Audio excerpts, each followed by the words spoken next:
लेकिन एक सेकंड प्यारी समझ गई। এ ভাই শুনেন তো প্রতিদিন করে সাত কেসা করে আর কি হচ্ছে কি আছে ভাই আপনি এরকম করে আসছেন কেন? আর করেন না ভাই, আমরা গরিব মানুষ ঢালাই কাম করে খাই, কয়টা টাকা কামাই করি। আমার সাথে বউ লাগছে যে একটা দামি মোবাইল কেনা লাগবে, টিকটক করবে বলো টিকটক। এত টাকা আমি করবো আমার কন্ত? কোনো চিন্তা নাই, আমাদের এখানে আছে সকল ধরনের সমাধান। ये क्या है? কে ভাই আমাদের কাছে দামি দামি মোবাইল দিচ্ছেন, আমরা গরিব মানুষ, এত টাকা কুড়ি পাবো?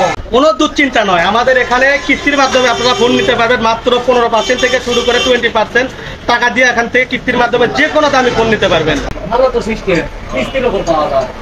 কে ভাই তা ঘটনা চালিয়ে মোবাইল দামি মোবাইল নিয়ে ব্যবহার করবেন না, তার যুগে করবে আর পেন্টিং দান লাগবে এটা। কোনো দুশ্চিন্তা নয় ভাই, আমাদের কাছে আছে কাটিং মেশিন। মোকামতলায় এই প্রথম আমরা নিয়েছি কাটিং মেশিন, এটার মাধ্যমে মোবাইল স্ক্র্যাচ ছাড়াই সকল রকম স্টিকার লাগাতে পারবেন। ভাই সর্বনাশ, আমাদের মোকাম তো এত কিছু সবকিছু ভালো সুবিধা। এখন ঘটনা হচ্ছে আমরা তো গরিব মানুষ, আপনারা জানেনি, কিস্তির ওপর মাল পাতি পাশি বোঝেনি তো, গরিব কিন্তু মাংনা বেলা আলকাতরাও খায়।